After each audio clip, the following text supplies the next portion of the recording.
Hey, this is Matt once again. Welcome back to another video, and this is a paid request for Devonte, one of, I believe, two that he sent. Again, I apologize for the lateness of the videos.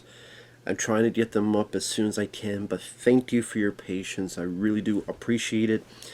And for anyone that wants to request any type of videos, random thoughts, streams, commentaries, video game playthrough for an hour, full playthrough, whatever the case may be, feel free to send it either directly to my PayPal. Do have a CashApp as well. Links are down below in the info box, and I will get to it as soon as I possibly can. For those who sent them, thank you. I do appreciate it. Now this is for Amber Alert from 2024. Now what's funny about this is when I got the request, I'm like, did I see this film already? But there was another film I saw called Amber Alert, which was a found footage film. And come to realize this is the same director, so the director remade her own film. Now, I do think she did a better job, mainly because she got better actors, and she didn't try to make it found footage, which can work. I mean, there's plenty of found footage films I've enjoyed, but the way that original film had awful acting with some god-awful characters that you just were so annoyed and frustrated with that you just I hated the film. I do think this is better because she got better actors and the characters are written a bit better, the main two. And here is Hayden Panettiere. Sorry if I butchered her name.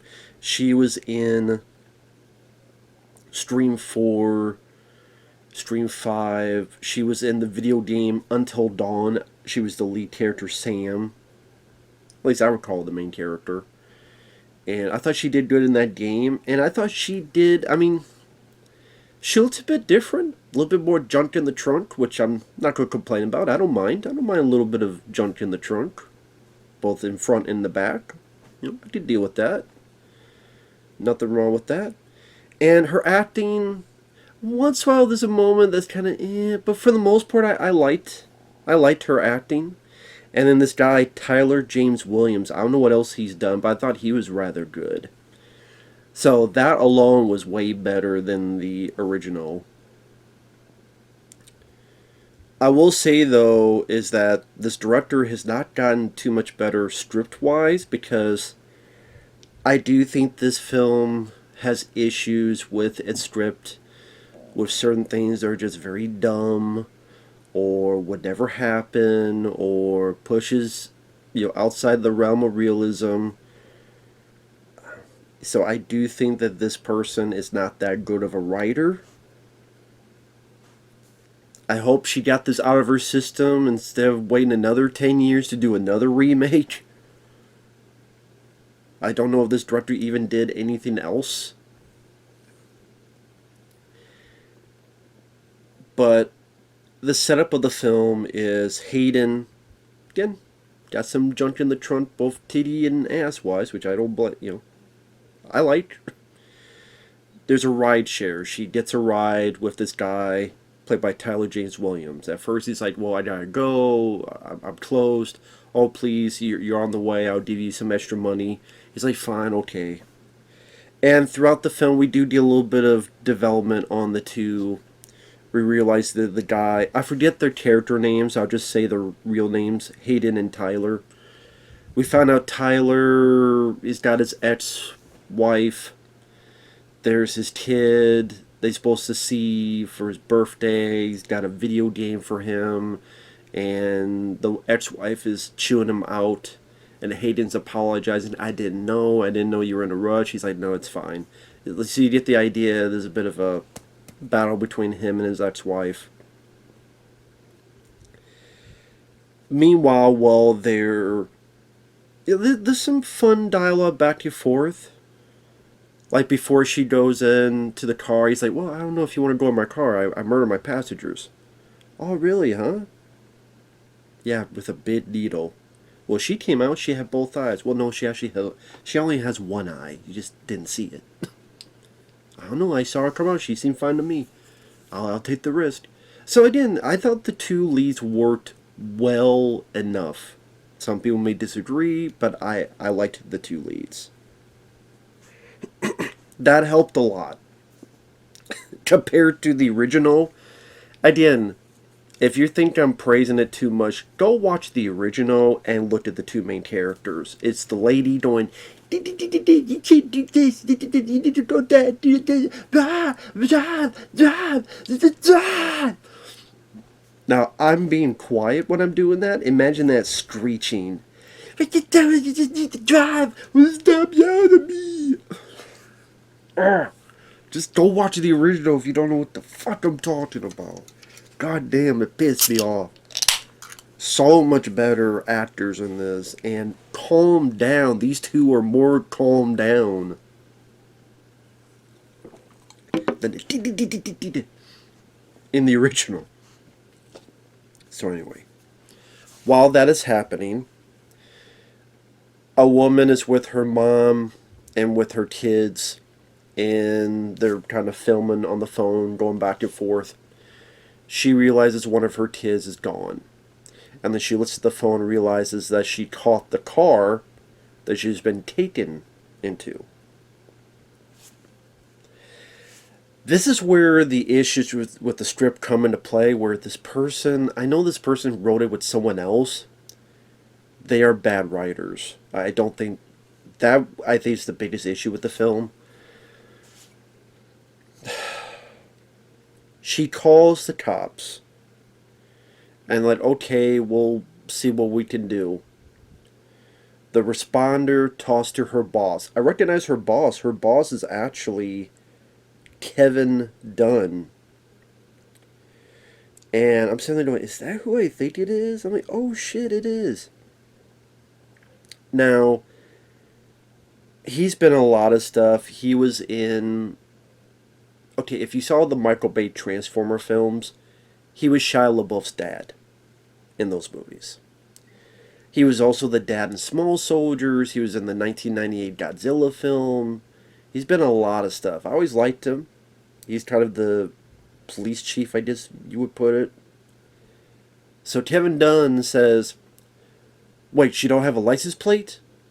Well, I can't do anything about it then. There's a lot of cars with this make. Okay, let me tell you something.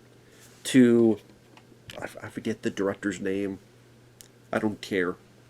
Because you wrote the film and you fucked up. I have my phone here. It's at 87%. I gotta charge a bit. Sadly, I've got my fair share of Amber Alerts on this phone. I live in Texas. It's a big area with a lot of small towns in between. And it's like 80 miles to Houston, which is pretty far, but still is a wide area. A lot of small towns. There's like Davenport. There's a lot of places. From time to time, an Amber Alert will come in. They mostly do not have a fucking license plate. They will issue an Amber Alert without a license plate. They do not need a license plate to issue an Amber Alert. It helps. It helps immensely. But when the cop is like, no, we're not going to issue an Amber Alert because they don't have a fucking license plate, I'm sitting there going, movie, director, you've done 2 fucking films now about Amber Alerts, and you don't know that they will issue an Amber Alert without a license plate? Again, it helps. But they're not going to go, oh, you don't have a license plate? I'm sorry, there's nothing I can do. And they're not even going to issue an Amber Alert. That's fucking ridiculous. That is stupid. That is dumb writing. And this is 2024. It's not like, oh, this is back to the day and they didn't know any better. No. This is a remake. That means this director/writer has been with this. No, they would issue an Amber Alert even without a fucking license plate. Again, I've had my fair share of Amber Alerts on here. They'll have is it boy or girl, maybe the look of the car, or the make of the car, what the kid was wearing. Again, license plate helps, but they don't need a fucking... It's not like, well, we won't do it if we don't have a license plate. To put that the mom had to go into the police station and talk to Kevin Dunn and convince him to do the Amber Alert. That was fucking stupid. That was fucking dumb. That's what I'm talking about. The person who made this is a shitty writer. She was a shitty writer in the first movie and a shitty writer in the remake. Although, again, I think with the two main characters and the actors and it not being strictly found footage, it helped be a better movie, but I would still not call it a great movie. I would say, honestly, the movie that this reminds me of that I liked a lot more was Kidnap with Halle Berry. I think Kidnap with Halle Berry is still the most entertaining of that bunch. Plus, I think Kidnap is very underrated. My favorite Halle Berry film. Very underrated. So that ranked out away because that was fucking stupid. Like, the mom has to come in to tell you to do an Amber. No, the cops would do it like that.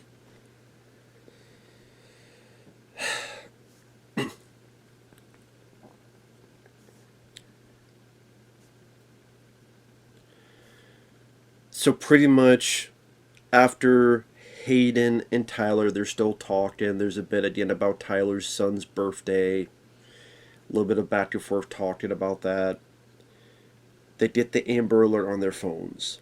They see a car. And they're like, hey, well, maybe that's the car. They follow it. And they start following it. She calls 911. Gets in the front seat. Gives the license plate. And the responder, they're taking all these phone calls. They're getting all these calls in. Which, again, I don't know if they would... I mean, I know they say it's a common call. I don't know if they would get that many calls in that quick succession. Maybe that is in a big city. I don't know. If anyone watches this, is a responder, you let me know. Maybe that's real to get that many calls in. At the same time. Eventually, they follow the car. The guy stops at a gas station.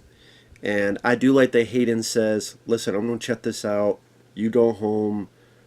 Go to your son. I'll find another ride.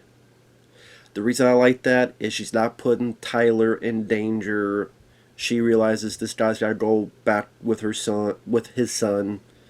Hey, I don't want you to take the risk. You go back to your son. So Tyler's kind of hesitant. He's like, okay, wait a minute. Take this. And we'll still be in communication. She looks in the car. She sees that there's a girl in there wearing like pink socks. But she can't see if it's... Because on the Amber Alert, they have the photo of the girl.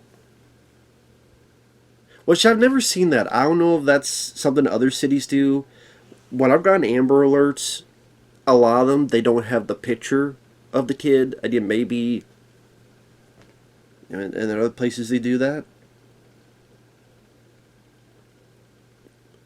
But anyway, she can't see because the windows are tinted, but she puts a little device in there that the guy had given her so that they can listen in to see what's going on. Meanwhile, the cops did a call that someone saw a girl in there, and so the cops are following the wrong car while our two leads are following the right car. And they overhear the guy talk about certain things.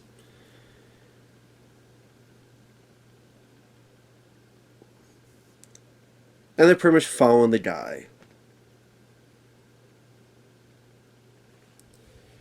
Now, of course, whenever you do films like this, it's always the question of what would you do, what would you not do. Some would say, don't do this because you're putting the girl in danger. You're not cops, you're not authority figures, and you're not He-Man or She-Ra. You don't get the kid in trouble. And, I mean, it's always one of those things where it's the catch-22. On one hand, yes, you could put the girl in danger, but at the same time, if you don't do it, that you did away, and then the person dies, and it's like, well, what if you had done something? So it's always that. I think that's the interesting conundrum when you do these type of stories, is that you just see both sides. You just see stepping away so you don't put the person in danger in case the person decides to kill the kid or do something, throw them out and run away, dump the car, whatever, because they're afraid of getting caught. On the flip side, they could get away and do stuff with the kid, and you wish you maybe could have done something more. Again, that's the interesting conundrum. A chunk of the film is kind of, by the numbers in a way. They follow the car, they try to contact the cops. They said okay, but they're following, again, the wrong car. They see the car stop, and it is again the spoilers starting now. Spoilers. The guy stops, they stop, they have a bit of communication. He's like, oh yeah, I got the Amber Alert too. Oh yeah, that's my kid in there. Oh, can we talk to her? Oh, sure, yeah, you did talk to her. Now, again, another stupid piece of writing. Because I do think the two main characters would be a bit smarter than this. They saw this guy had a gun. She even said, Hayden said, is that a gun? Is that a gun he's got? Like, behind him? Like, in the back of his pants? They say this. At least more than once. So when the two decide to go to the car, they walk in front of the guy. So the guy is behind them. So he can easily take the gun out and go, pah, pah. Why would you do that? Why, if you think this guy is a kidnapper? Well, okay, Tyler, he's kind of not sure. Maybe. But, okay, have him walk in front, but have Hayden walk in the back. Because she's the one who's more adamant that this is the guy. Tyler's not sure. Hayden is sure. If she's so damn sure, why would she be walking in front when she thought this guy had a gun and he clocked her right in the head with a bullet? I thought that was very stupid. In fact, he's about ready to do it, but then they get another Amber Alert and they give a license plate. And they look at it and go, wait a minute, that's not the same license plate. Wait a minute, we got Amber Alert before, we didn't have a license plate. So they see that, they go, okay, we're sorry to bother you. The guy doesn't shoot them. He's like, hey, it's okay, I understand. They get in the car, they go their separate ways.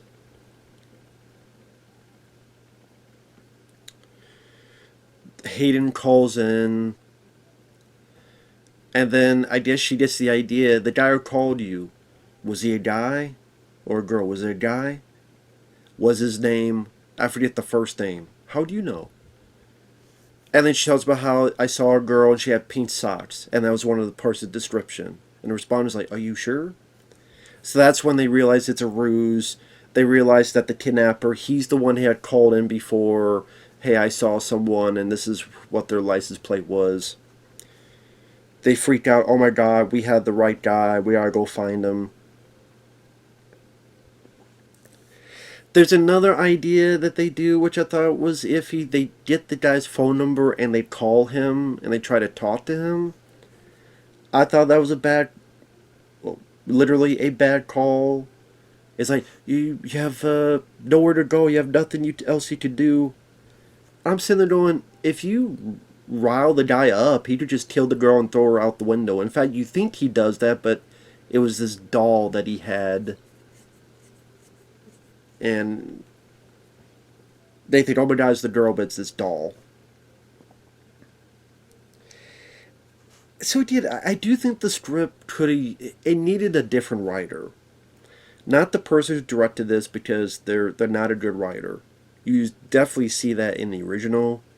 You even see snippets of that in this. I think with a different, better writer, or a set of writers, because there's two people that wrote this, I think this could have been more finely tuned. I think this could have been more tightly paced. I think some of these logical issues could have been tightened up a bit, and that would have helped. I think one of the reasons that Kidnap works so well is that once it starts, it doesn't stop. And, like, there's no time to think.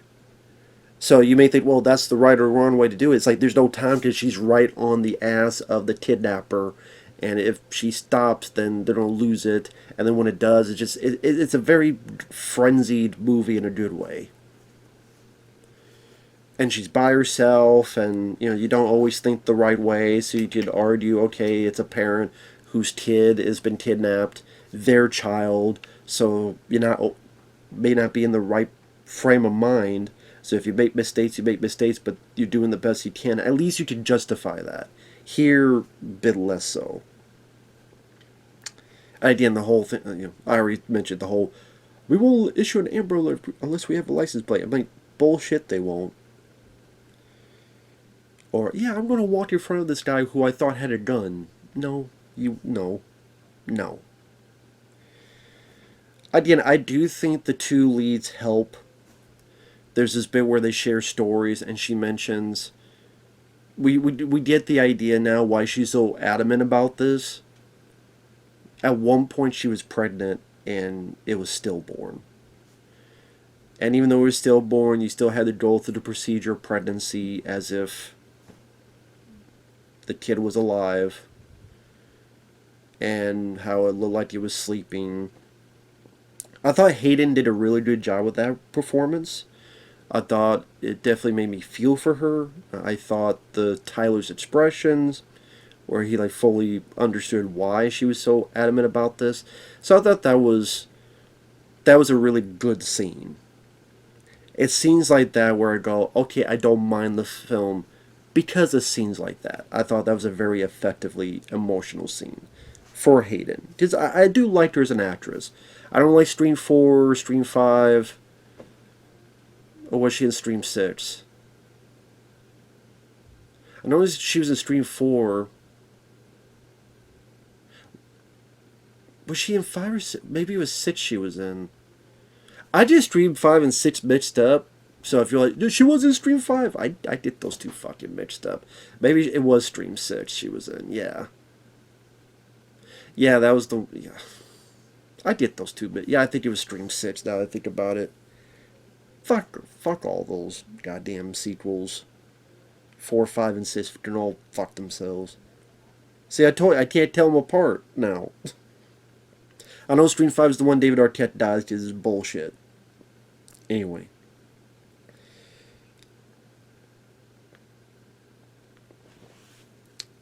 So one thing leads to another. The police get some information on the guy. The mom secretly calls those two to tell them.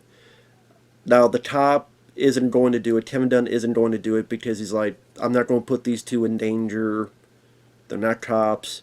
So I get why the cop would think that. But then the mom, you just say it's selfish. It is.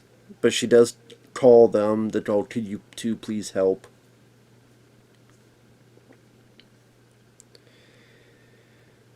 The two find the place, they go into the place, and they search around. It's a very creepy looking place. You see a lot of remnants of items from previous kidnapped victims, photos, paraphernalia. Very creepy looking place. Tyler finds a gun. There's this weird bit where him and the killer, the kidnapper, they both have guns. They fire, you hear it off screen. Then the kidnapper kind of comes into the room with Hayden and the girl. And he's wounded. Wounds Hayden.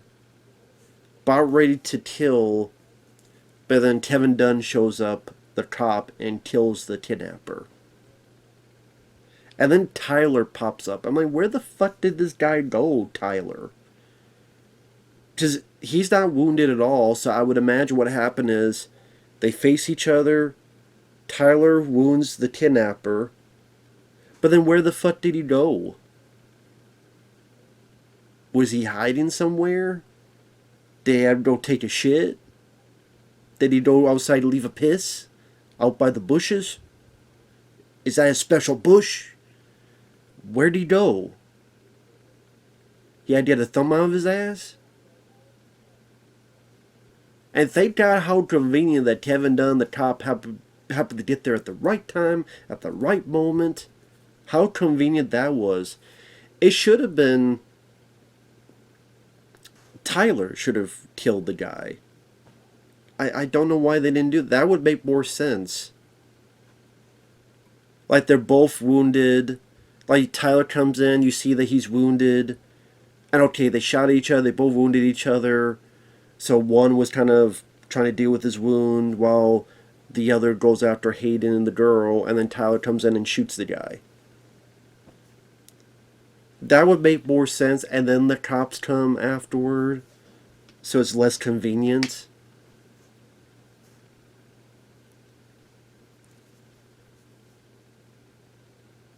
And then the ending I thought was a bit abrupt. Pretty much the kid hugs her mom, Hayden and Tyler are by the ambulance. Hayden's being loaded into the ambulance. Hayden looks at the kid and the mom, smiles. The movie's over. I kind of wish they did more, like the mom going up and thanking the two profusely, because you did put the two of them in danger. I think you should have had the mom thank the two.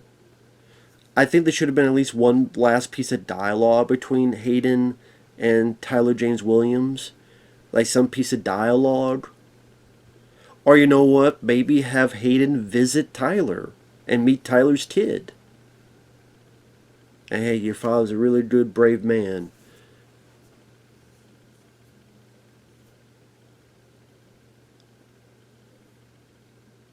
I think that would have been great. Like, her and Tyler, and then meeting Tyler's kid. Like, that, make the ending a bit more, I think that would have helped out. I don't, not seem as abrupt. Nice dotting the I's, crossing the T's at the end. So I definitely think there's a bit more to the script they could have done. I think the idea, I mean, again, Kidnap, really just, Kidnap is the better movie. I would definitely say it's the better movie over this. But I didn't mind it for what it was. This was a one-time watch. I would never watch the film again.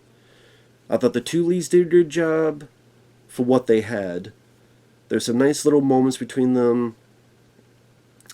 It was nice to see Kevin Dunn. I didn't feel a whole lot of tension. The villain just looked like some regular trailer trash guy. Nothing really that scary, unique about the guy. I didn't feel a lot of suspense or tension. It was mainly just the two leads I didn't mind.